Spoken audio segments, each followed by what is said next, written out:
Get out. This is my son's house. Margaret shouted, her face red with anger as two locksmiths changed the front door locks. I stood in the driveway, dirt on my knees from gardening, too shocked to speak. My mother-in-law had always disliked me, but this was a new low. She had waited until my husband James was deployed overseas to lock me out. You have 1 hour to pack, she said coldly, tapping her fancy watch. Anything left behind belongs to my son. I'm Alex, 32 years old, and I never thought I'd be thrown out of my own home by my husband's mother. She had spent years trying to convince James that I wasn't good enough for him.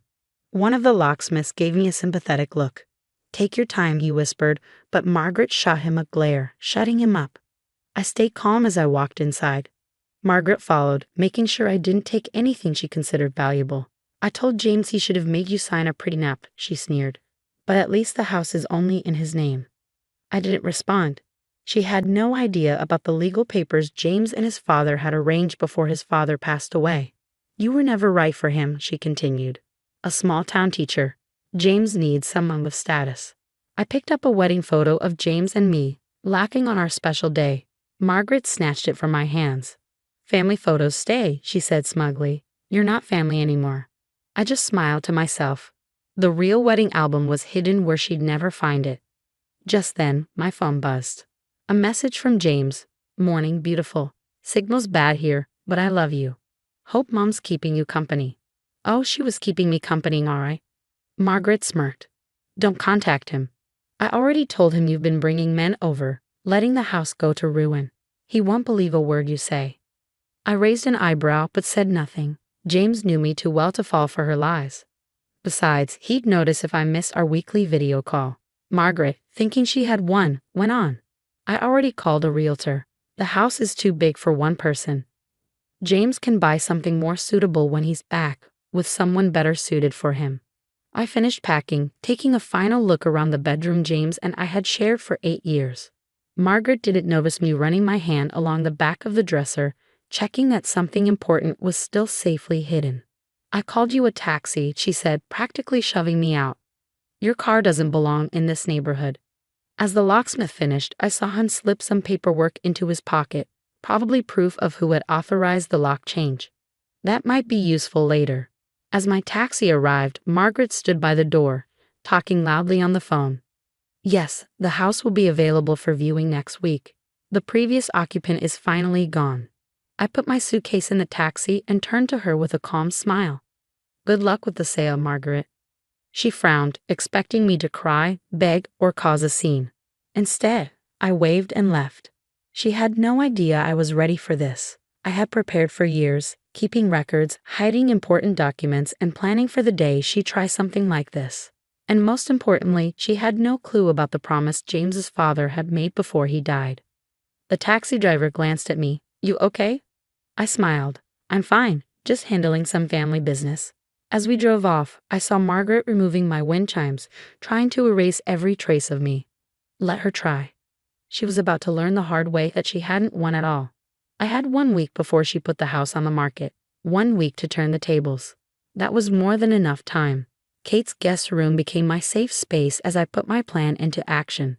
3 days after Margaret locked me out, I sat at the kitchen table, sorting through a stack of documents I had saved over the years.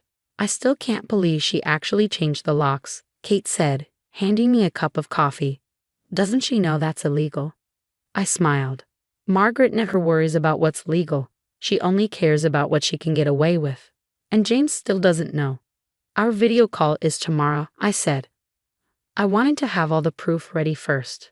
Kate picked up one of the papers and gasped. Is this what I think it is? I nodded. James's father's final gift to us. He knew exactly what Margaret was like. The day before he passed away, he called us into his study while she was at yoga. He had everything planned. I remembered that day clearly. Robert, James's father, sitting behind his desk, weak but determined. He had handed us a folder filled with legal documents, including the house deed.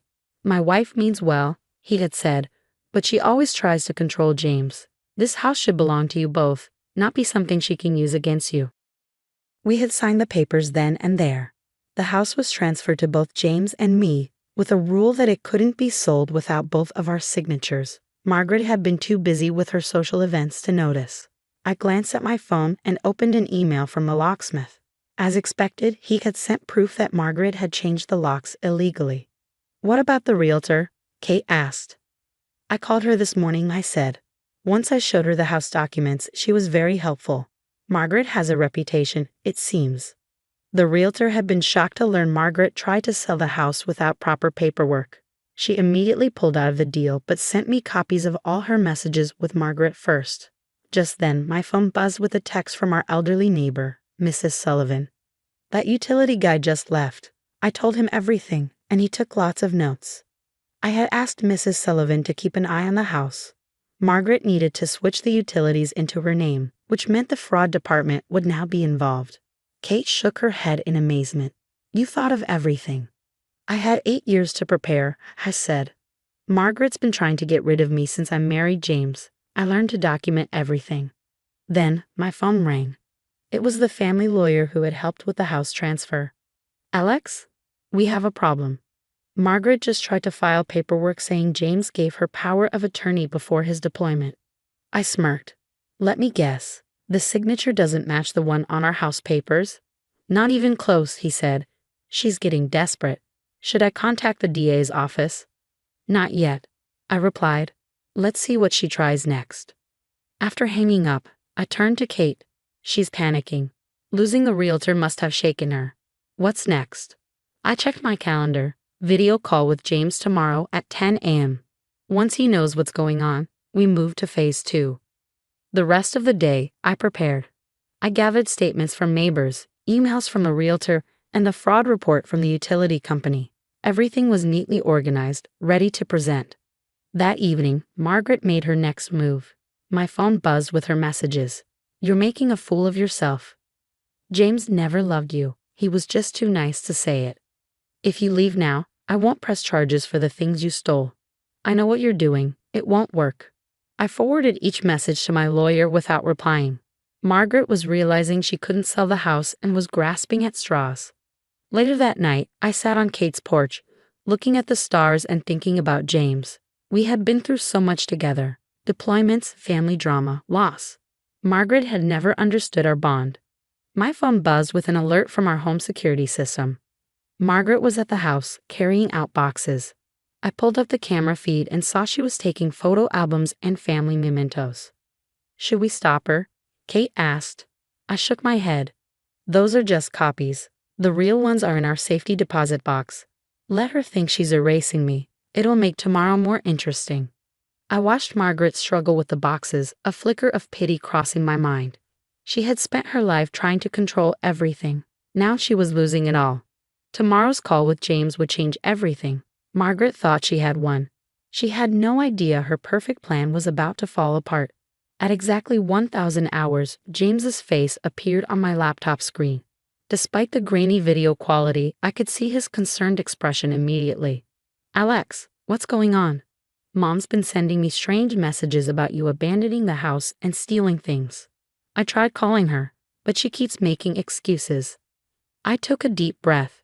"Your mother changed the locks while I was gardening. She kicked me out 4 days ago." His face darkened. "She did what?" Calmly, I shared my screen and began showing him the evidence. The locksmith's documentation, security camera footage, Margaret's threatening texts, and the realtor's correspondence about the attempted illegal sale. "She told me you've been bringing men to the house," James said, his voice tight with anger. "I knew she was lying. You'd never do that. But I never thought she'd go this far." "There's more," I said, pulling up the power of attorney documents. "She tried to forge your signature." James ran his hands through his hair, a gesture so familiar it made my heart ache. "I'm requesting emergency leave. This has to stop." "Actually," I said, allowing myself a small smile, "I have everything under control. Remember what your father did before he passed away." Understanding dawned on his face. The property transfer. Mom never knew about that, did she? No, she didn't. And right now, she's at the house removing our photos and mementos, thinking she's destroying our only copies. James shook his head. All these years, Dad knew exactly what she might do. That's why he insisted on the transfer. "He loved you," I said softly. "He wanted to protect us from exactly this situation." A notification popped up on my phone. The security system showing Margaret arriving at the house with more boxes. Ready to end this? I asked James. More than ready. 20 minutes later, I pulled into our driveway, Kate beside me for moral support and as a witness.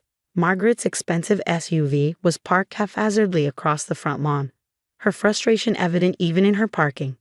I walked up to the front door and rang the doorbell, Kate recording everything on her phone. Margaret yanked the door open, her perfectly coiffed hair now disheveled. "How dare you come back here? I'll call the police." "Actually," I said, holding up my phone, "James is on the line. He'd like to talk to you." Her face paled as I switched to video chat. James's face appeared, his military bearing in full effect. "Mother," he said, his voice stern. "Stop what you're doing and let my wife into our home." "James, darling," Margaret stammered, "I was just trying to protect your interests while you're away. She's not good enough for you, she never was. The house belongs to Alex and me," James cut her off. "Dad made sure of that before he died. Every document you tried to forge, every lie you told, it's all documented. You have exactly 1 hour to leave before we file charges." Margaret's composure cracked completely. "Your father would never go behind my back. He knew how important family legacy is." "He did," I said quietly. "That's exactly why he did it." I held up the original property deed, watching as Margaret's eyes widened in recognition of her late husband's signature. All her careful plans, her manipulations, her attempts to erase me, none of it mattered now. "I'll expect your keys on the front step," I said firmly. "All copies, and Margaret? The photos and mementos you've been removing? Those were all duplicates. We learned long ago not to leave anything irreplaceable where you could find it." An hour later, I stood in our living room, watching through the window as Margaret's SUV disappeared down the street. The house felt different somehow, lighter, as if a shadow had finally been lifted. "I've arranged for military police to check on you regularly until I'm home," James said through the video chat. 3 more months, then we'll deal with everything else together." I touched the screen, wishing I could hold his hand. "I miss you." "I miss you too. And Alex, I'm so proud of how you handled this. Dad would be too." After ending the call, I walked through the house, restoring our photos to their rightful places. In his father's old study, I found one last surprise, a letter from Robert dated just before his death. "Dear Alex," it read. "If you're reading this, Margaret finally showed her true colors. I'm sorry for all the years of difficulty she caused you. But I knew you were strong enough to handle it, strong enough to protect the family James and you have built. She never understood that real family isn't about social status or control. It's about love, trust, and standing together against whatever comes. Take care of my son, and take care of yourself. You were always the daughter I wished for." I placed the letter in our family album, next to the real wedding photos and the property deed. Margaret had spent years trying to break us apart, never realizing she was only making us stronger. 3 months wasn't so long to wait. James would come home, and we would rebuild whatever Margaret had tried to destroy. But this time, there would be no more power plays, no more manipulation, no more trying to erase what we had built together. Sometimes the best revenge isn't about getting even. It's about standing your ground and protecting what matters most.